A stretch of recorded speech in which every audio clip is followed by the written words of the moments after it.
क्या यूपी वालों का पैसा कंपनी में डूब जाएगा? सहारा पर भरोसा करने वाले लोग क्यों हो रहे इतना परेशान? सहारा के एजेंटों से लेकर कंपनी तक का सच अब आएगा सामने। परेशान एजेंट से लेकर ग्राहक तक धरने पर बैठ गए। अब सहारा के निवेशकों को अपना पैसा वापस मिलने की उम्मीद है।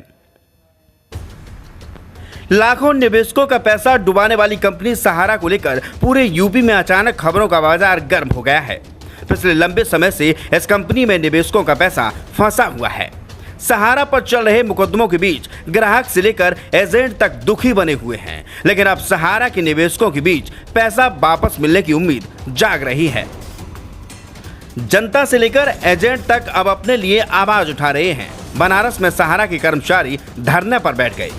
वाराणसी के प्रधानमंत्री कार्यालय में सहारा सेबी विवाद को लेकर आज कर्मचारियों में गुस्सा देखने को मिला है। बड़ी संख्या में सहारा के एजेंट्स ने आज प्रधानमंत्री कार्यालय पर धरना प्रदर्शन किया। कार्यालय पर ज्ञापन देते हुए एजेंट्स बोले कि Sahara India workers welfare trust company का 24,000 करोड़ रुपए सेबी की वजह से फंसा हुआ है। आरोप लगाया गया है कि security and exchange board of India के कुछ अधिकारियों की जिद की वजह से संस्थान का ब्याज रुका हुआ है। इस वजह से कंपनी ना तो निवेशकों का पैसा लौटा पा रही है और ना ही हम एजेंट्स का खर्च चल पा रहा है। ऐसे में हम भुखमरी के कगार पर आ गए हैं। नतीजतन हमें नया व्यवसाय नहीं मिल रहा है और हमारी आय का साधन भी खत्म हो चुका है। कार्यालय में धरना के दौरान एजेंट्स के साथ निवेशक भी थे, जिन्होंने जमकर सेबी के विरोध में नारे लगाए और शिकायत पत्र थमाया। उन्होंने कहा है कि प्रधानमंत्री नरेंद्र मोदी आप हमारे क्षेत्र के प्रतिनिधि हैं।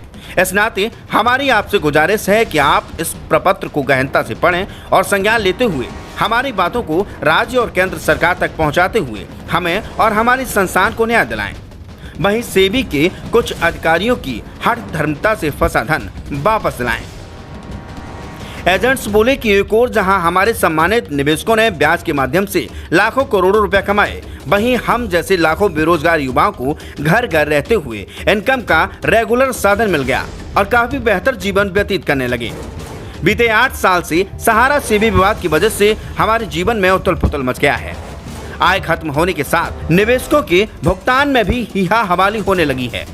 हम सहारा के कर्तव्य योगी हैं, जो कि बीते 44 सालों से अपने अपने क्षेत्रों में छोटे छोटे दुकानदारों, रेहड़ी, खैमचे और निम्न मध्यम वर्गीय लोगों के घर घर जाकर उनका पैसा इन्वेस्ट कराते हैं और उनके पैसा सेफ रखने की धारणा विकसित की जाती है।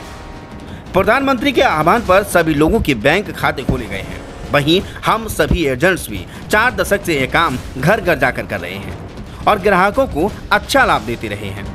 कई लोगों ने संस्था से प्राप्त ब्याज के द्वारा बच्चों को अच्छी शिक्षा और मकान बनवाए हैं, मगर अब कंपनी पर फर्जी का टैग लग जाता है।